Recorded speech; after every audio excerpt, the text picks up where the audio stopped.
In the summer of 1778, a woman walked into Washington's army carrying thread, needles, and a secret purpose. She was not a soldier, a courier in uniform, or a famous political agent. She was Anne Bates, a Philadelphia schoolteacher working for British intelligence. Her disguise did not make her invisible.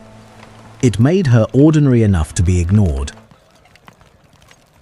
And in an army built to watch for soldiers, ordinary could be a dangerous form of camouflage. Bates had worked as a schoolteacher in Philadelphia before entering the secret war. The surviving record tells us little about her private life before 1778.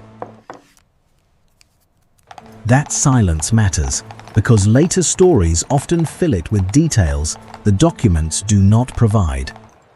What is clearer is the skill she already possessed: observation, movement, and the ability to speak with strangers. Those ordinary skills would soon be repurposed as military intelligence. Bates was married to a British soldier who also worked as a gun repairman. Through that connection, she could recognize that weapons were not just objects, but evidence. The number of cannon, the weight of their shot, and the location of supplies could reveal an army's intentions. She did not need to understand every military plan to collect information that commanders could use.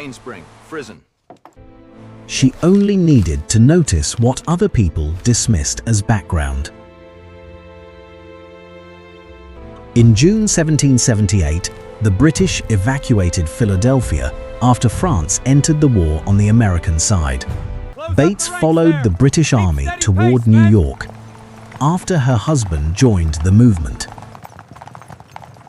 The evacuation changed the geography of the secret war as headquarters, agents, and information moved north. New York became the British center of power, while Washington's army watched the roads from the interior.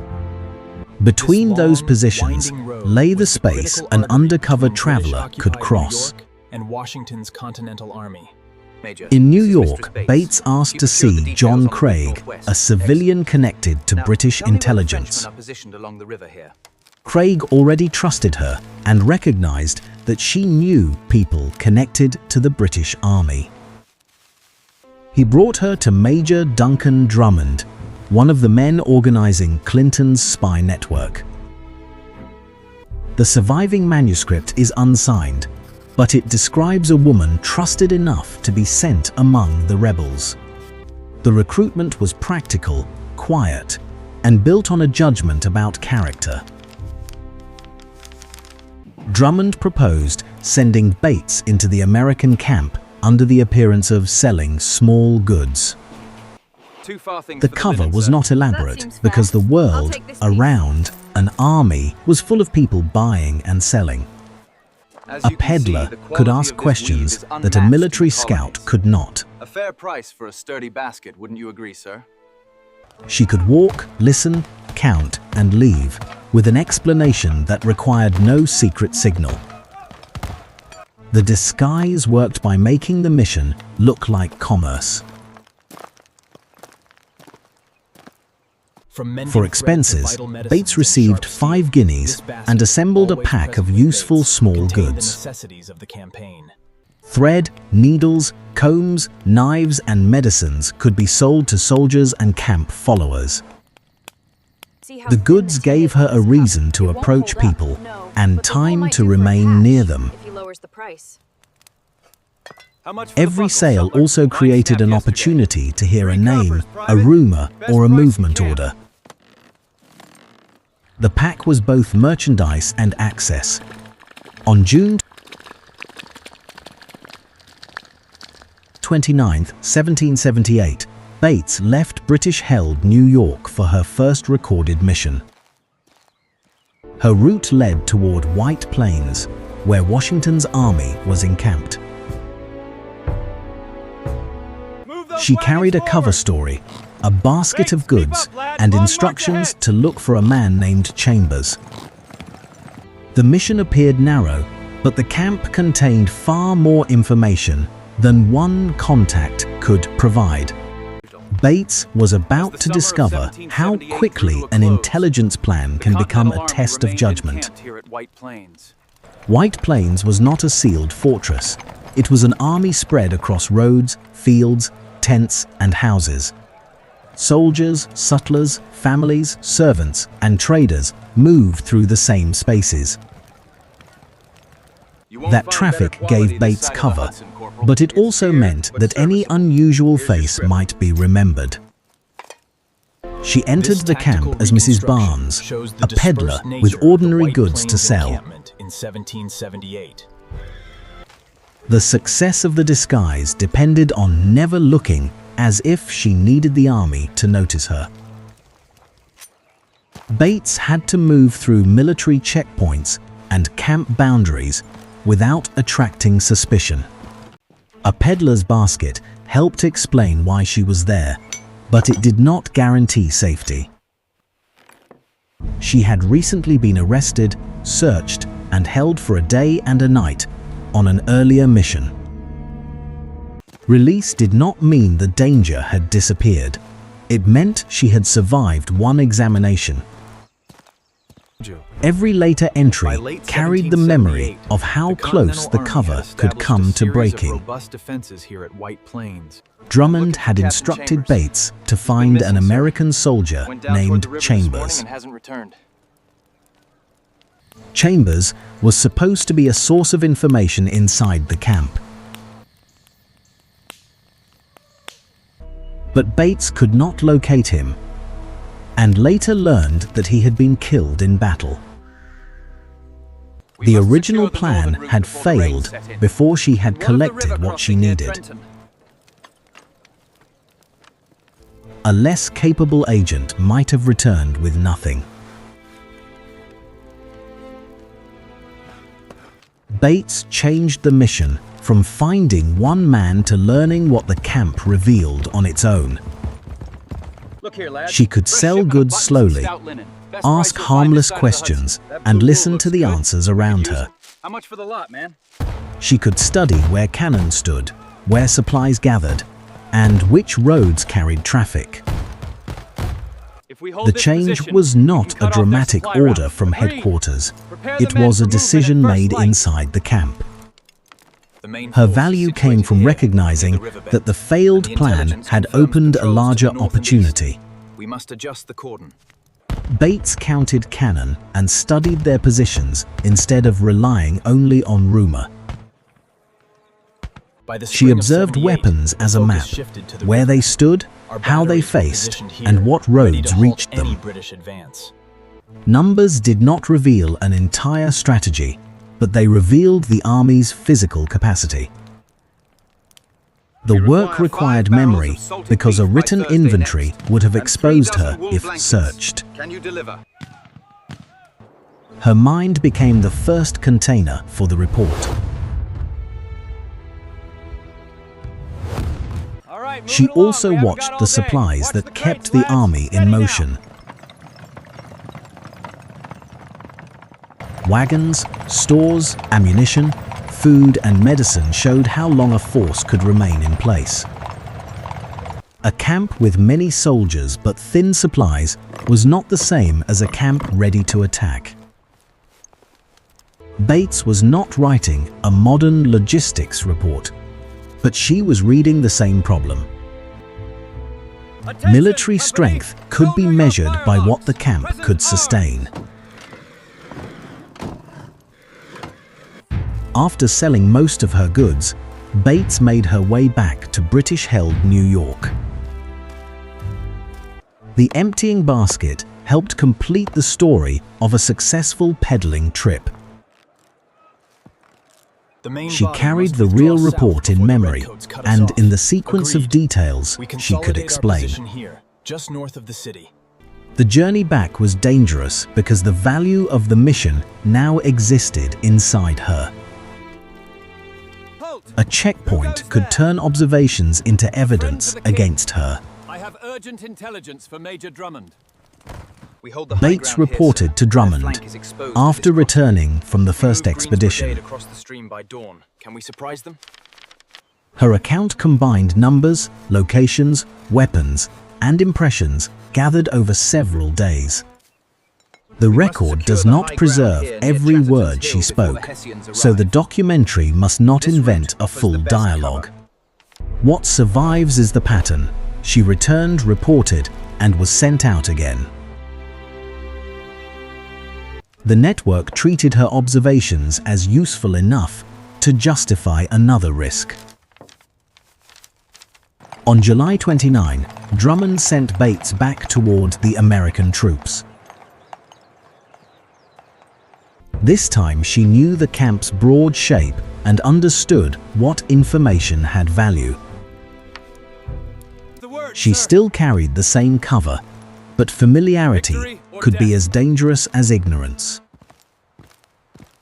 A repeated face might be remembered, even when a peddler was expected. Bates had to turn repetition into normality.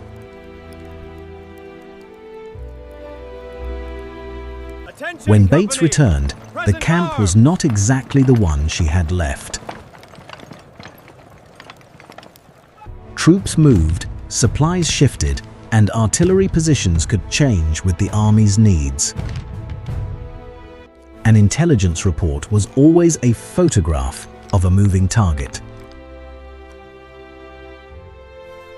She had to observe the present while remembering the previous camp.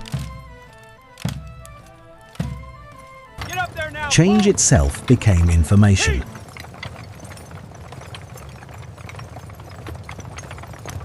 That brings the total During to the 30 second guns. mission, Bates counted a large number of American cannon. The surviving accounts differ in the exact number, with versions recording 119 or 199 pieces. That disagreement is a reason to show the scale without pretending to possess perfect precision. Whatever the exact total, Bates was counting weapons across a huge army camp. The observation was impressive, even when the number remained uncertain. Bates also observed wagons carrying wounded men into the camp. A wagon column could reveal that an army had recently fought, moved, or suffered losses. It could also show the pressure placed on medicines, transport, and hospital space. She did not need to enter a hospital to understand that the army was carrying its recent battles with it. The report became a picture of both strength and strain. Bates went farther than the ordinary camp lanes on her second mission. Ready the troops at dawn. Your name She and entered the business. residence Bates, sir. temporarily being I have the used supplies as for the Washington's colonel. Very well. headquarters.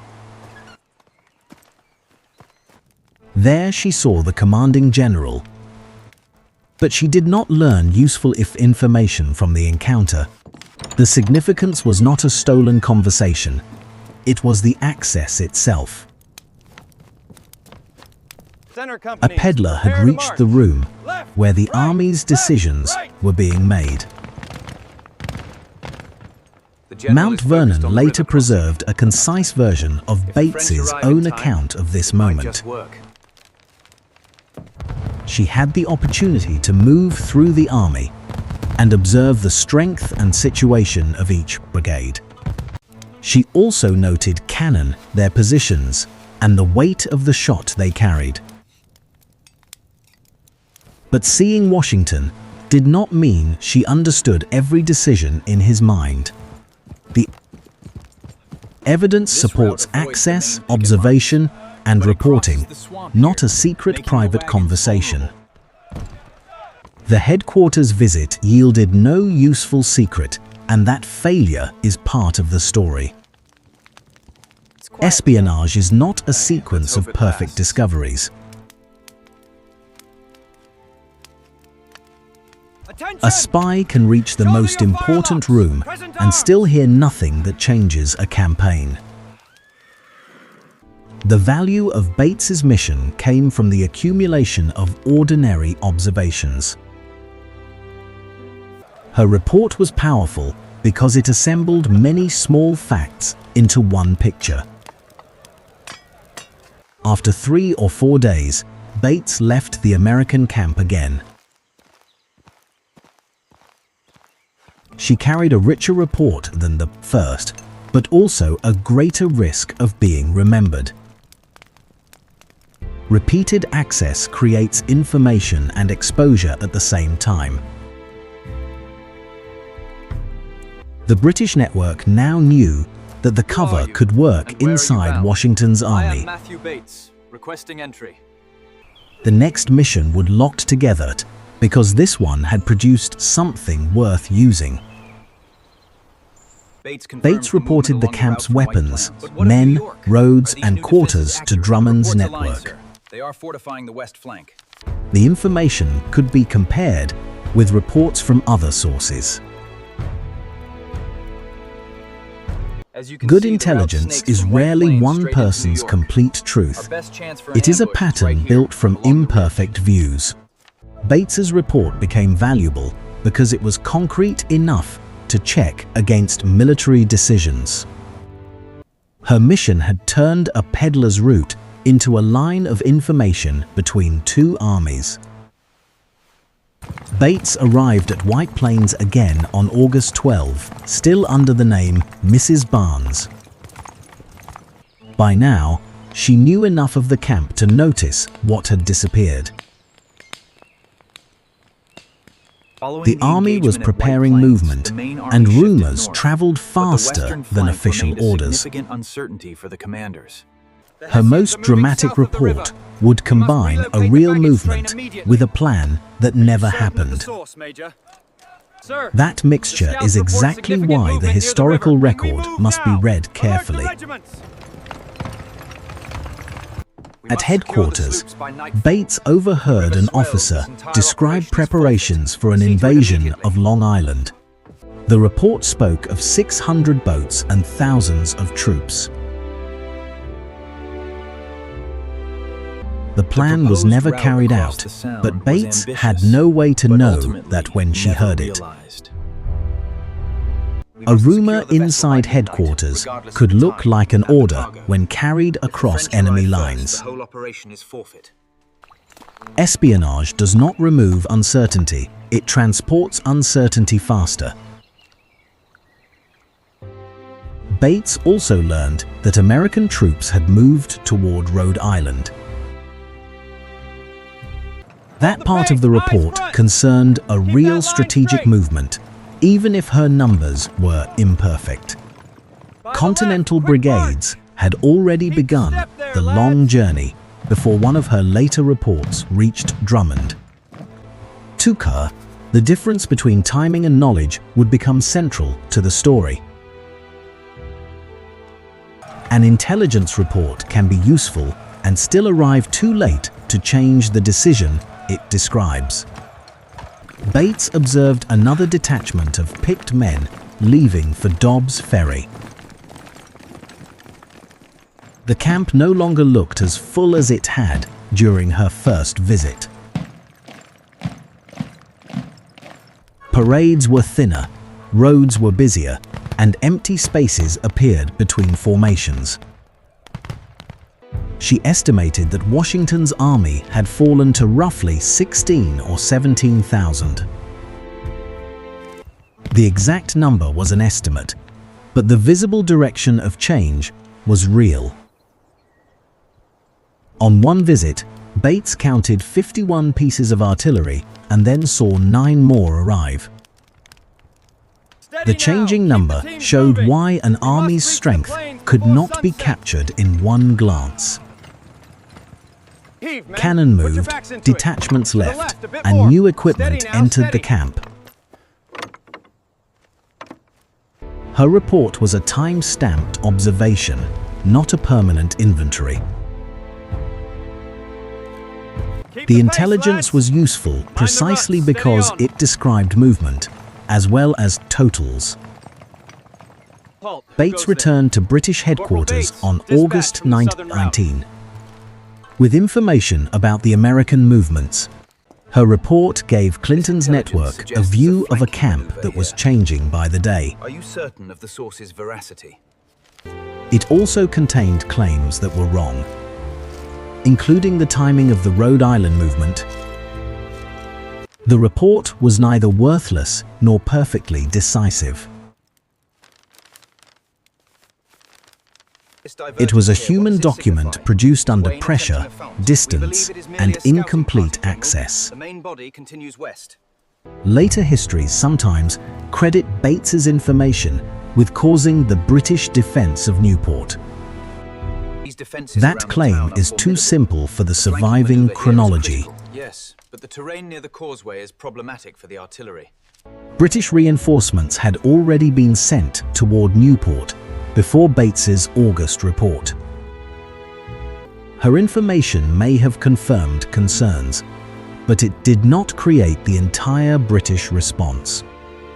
The honest story is smaller and more interesting, valuable intelligence inside a larger decision system.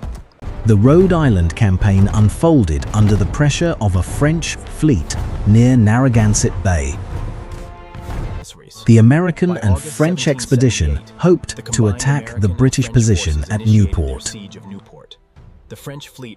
Weather, coordination, defenses, and timing all shaped the outcome. We need General Washington's approval first.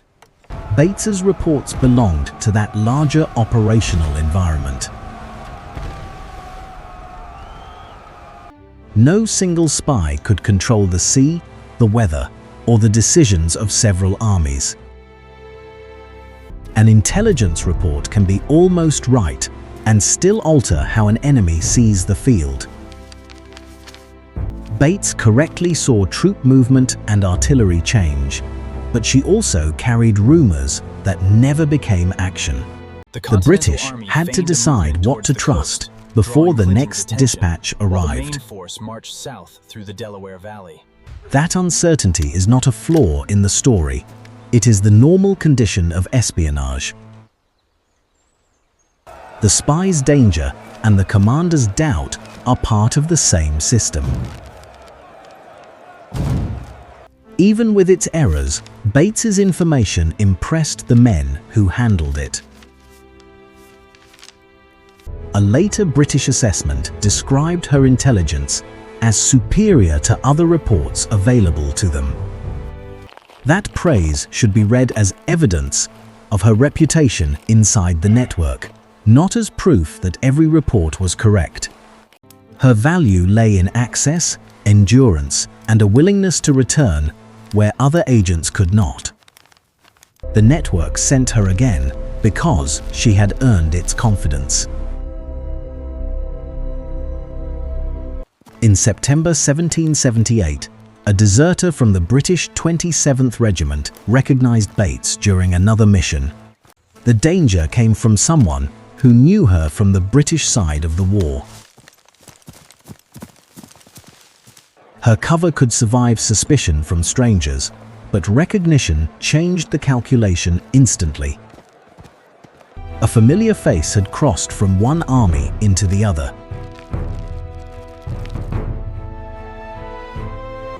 Bates now had to run before the warning became an arrest.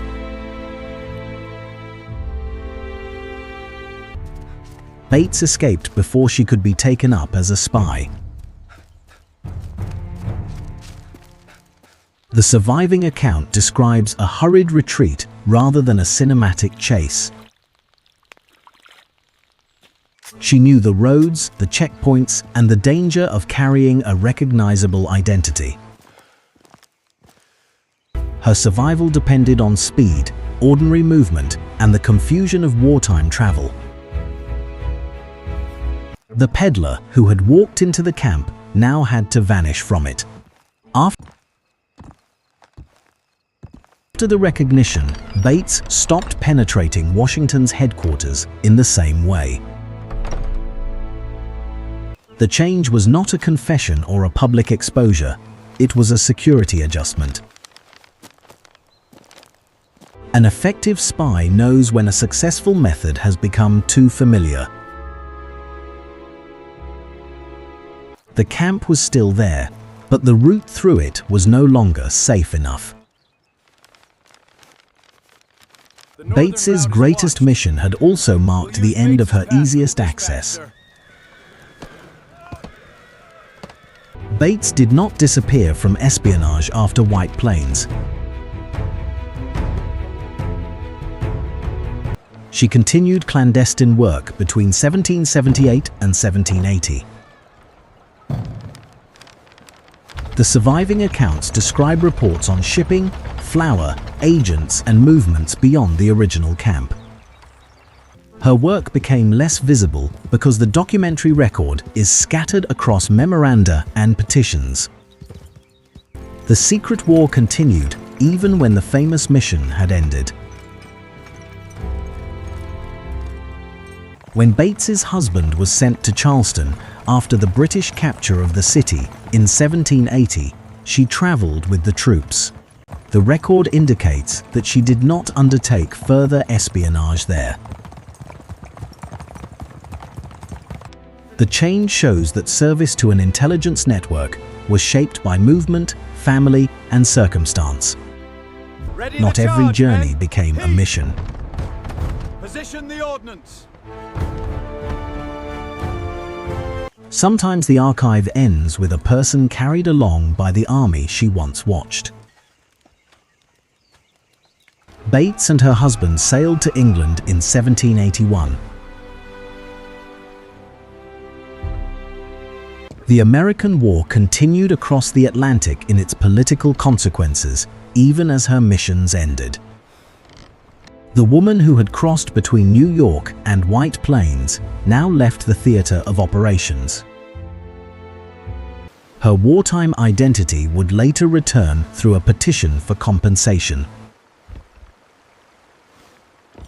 The archive preserved her service because she needed the government to acknowledge it. In 1785, Bates petitioned the British government for a pension because of her wartime service. Her claim described the risks she had taken and the intelligence she believed she had supplied. A later review supported much of her account, while modern historians question the largest claims about Newport. The petition is therefore both evidence and self-advocacy. The tactical evidence presented here suggests a very different scenario during the 78 campaign. It tells us what she wanted remembered and what the archive can still test. Anne Bates was important without being the sole reason a British garrison survived at Newport. Too strong on that side, General. The chronology shows that British reinforcement decisions began before her later report. Her intelligence may have confirmed concerns and helped commanders understand American movement. But a careful documentary should not turn a valuable spy into a one-person explanation for a campaign. Her real achievement was the access she repeatedly won inside an enemy army. Agreed. We must wait for more favorable conditions. Anne Bates was not a flawless super spy, and the British did not win every decision because she reported. She made estimates, carried rumors, misread timing, and still produced valuable intelligence. That combination makes her more credible, not less remarkable. Then this is merely a diversion. Real espionage is built from partial knowledge gathered by people under pressure. Her story becomes stronger when the uncertainty stays visible. 1778. The dotted and dashed routes, however, remain Anne Bates's story is not the story of a perfect spy who controlled a campaign from the shadows. It is the story of a capable woman operating inside uncertainty, prejudice, and danger. She entered Washington's camp as Mrs. Barnes and left behind information the British could use. She was recognized, escaped, continued working and later asked the government to remember her service. The peddler's basket was ordinary. The world she carried out of the camp was not.